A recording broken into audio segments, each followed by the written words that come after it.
Letos smo obiskali rojstno hišo Frana Saleškega Finžgarja, ker se je Finžgar v tej hiši, ki je posebna, kot so jo imenovali, kajža, rodil pred 150 leti, točneje 9. februarja je minilo 150 let. In seveda, verjetno so časi drugačni, niste mogli pač proslaviti tega zanimivega moža, ki je bival tukaj v tej kajži.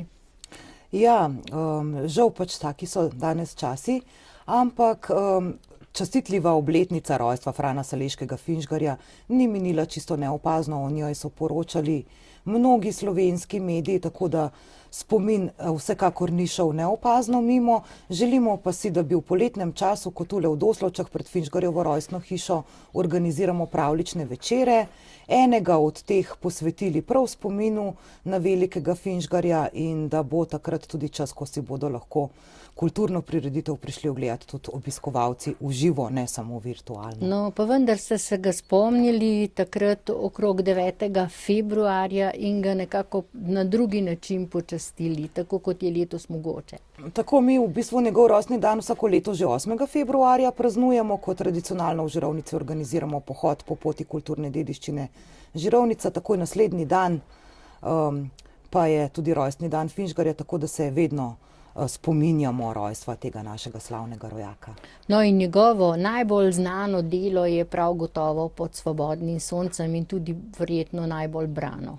Tako je, ob svojem nastanku je zgodovinski roman Pod svobodnim soncem veljal za največji dosežek slovenske literature, se pa uvršča danes Finžgar med slovenske klasike, tako da roman še vedno izjemno priljubljen, celo v zvočni obliki že na voljo.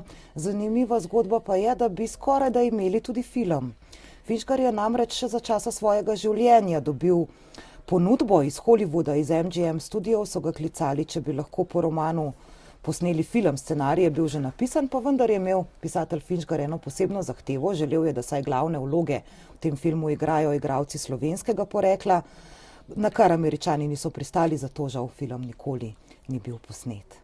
Zakaj ga pa vi ne posnamete sicer brez njega, ampak samo njegova dela, njegovo kajžo, kot jo imenujejo v Doslovčah? Zdaj, romana Pod svobodnim soncem je ena taka velika reč. To je neka velik zgodovinski spektakel. Mislim, da ni v Sloveniji nikogar, ki bi se takega projekta lahko lotil. Smo pa posneli tudi Finžgarjevo rojstno hišo v tem koronskem času, ko jo ni bilo mogoče obiskati, smo jo predstavili z nekimi video vsebinami tudi na spletu na Visit Žirovnica. In kako je obiskana rojstna hiša Frana Saleškega Finžgarja? Letno tam med 4 in 5 tisoč obiskovalci, večinoma imamo šolske skupine, torej prihajajo šole, ki so kakorkoli s Finžgarjevim življenjem povezane. Odprta je pa tudi za individualni ogled vsako 4. soboto v mesecu med majem in oktobrom.